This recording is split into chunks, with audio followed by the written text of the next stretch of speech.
Yes. Hello, gentle beings of the Galactic High Court. I am Lark Tarax, and I stand before you today as a special investigator concerning alleged war crimes of human forces during their war against the Fesab Coalition. First of all, let me clarify one thing about the following testimony. While nearly all of the actions therein are technically unproven in a legal sense, the human government and all of the surviving alleged perpetrators confirm that they happened and agree that they are to be considered as proven in this court of law. That being out of the way, the human Fesab war started over a disagreement about mining and colony rights in a star system both parties claimed ownership for. And while this case was planned to be brought before this very court, it was clear that there would be no clear verdict for quite some years. During this time, neither of both parties dared to actually start mining or colonization. However, they both refused to withdraw their military forces. This close proximity of forces in a contested system led to a series of incidents with ever-escalating severity.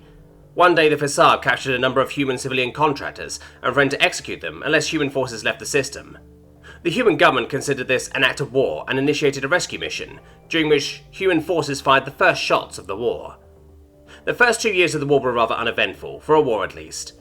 The Fesab were slowly but steadily gaining ground, but at an unsustainable high cost, and due to their leaders fearing a morale boost due to this court deciding the original dispute in humanity's favour, the Fesab's high command wanted to force a quick end to the war, and gave the order for the attack. Their forces were sent out to glass 2 planets, New Eden, humanity's nursery world, which never in its existence carried even a single military installation, and another purely civilian world, the cradle of humanity itself, Earth. Within a single day, humanity lost 15 billion civilians. That was about 27% of humanity's entire civilian population. This changed humanity. Before that, they were bound, by their own laws as well as their morals, to understand their enemies as people, deserving to be treated with respect and dignity. But after being forced to witness such destruction brought upon innocents, and the celebrations of all Fesab, soldiers and civilians alike, human morality declared them monsters, and the human laws declared them fair game. That is when the horrors truly started. The human government declared a state of total war. They rescinded all restriction on weapon types, be it nukes, poison gas, anti-personnel mines, cluster munitions, or anything else. They declared that all protections specific groups enjoy to be null and void. Medics, wounded soldiers, and civilians were now considered fair game.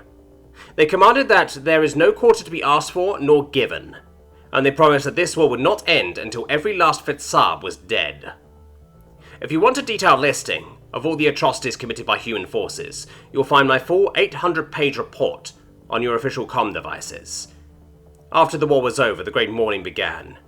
They grieved about those of them that died, those that they killed, those that were robbed of their childhood, and those that never will be because of them.